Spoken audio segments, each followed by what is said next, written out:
We have nifty teeth.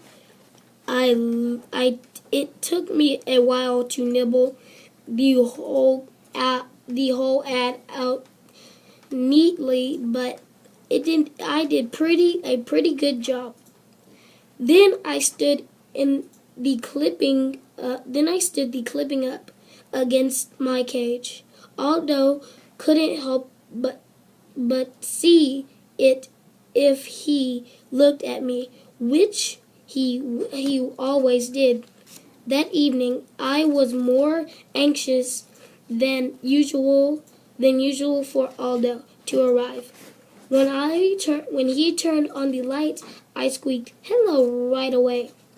"Greetings to you, my little friend," said Aldo as he pushed his cart into the room. "You sound like you have something on your mind." "You bet," I tried to tell him. He ambled over to my cage and leaned down to look in. "What's happening, Humphrey?" he asked. I saw his eyes light up on a scrap of newspaper. "Hey, I can hardly see you." He reached out and pushed the clipping aside. "Read it," I squeaked right out. Of course, he didn't understand. He didn't even look at what the ad said. He just set it down next to the cage and leaned in closer. I was squeaking a blue streak. "Look at it now. Calm down, Humphrey. I've got a treat for you," said Aldo. He reached into his pocket and pulled out a tiny bit of a carrot. Your pal Aldo would never forget you." My heart sank. "You try to help a human and they don't even pay attention?" But as you know, I could give up easily. I squeaked happily while he balanced his broom on one finger, as usual, but my mind was on the Moonlighters Club and how to get Aldo there.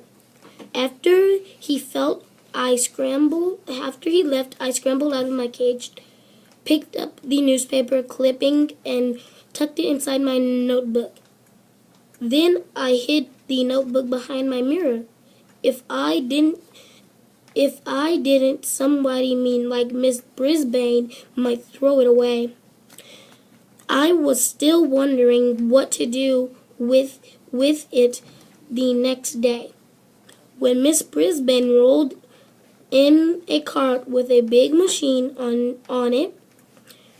"This is the overhead projector," she told the class. "I am going to use it for some map work."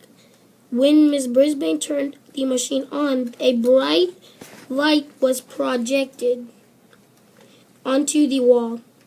Then she placed a paper map on the glass, and suddenly that map showed up really big on the wall. She could write on it and draw on it, and you could see everything she wrote. A machine like this could come in very handy, I thought. So when Miss Brisbane turned the machine off and sent my classmates off to lunch, I thought about that machine. When AJ cleaned my cage and changed my water and bedding, I thought about that machine. I thought about it so hard, I suddenly came up with a really, really, really good plan. But it would be difficult to carry out and dangerous as well. Tip 5. If a hamster manages to escape his cage, you can sometimes lure him back in with a trail of sunflower seeds. Guide to the care and feeding of hamsters.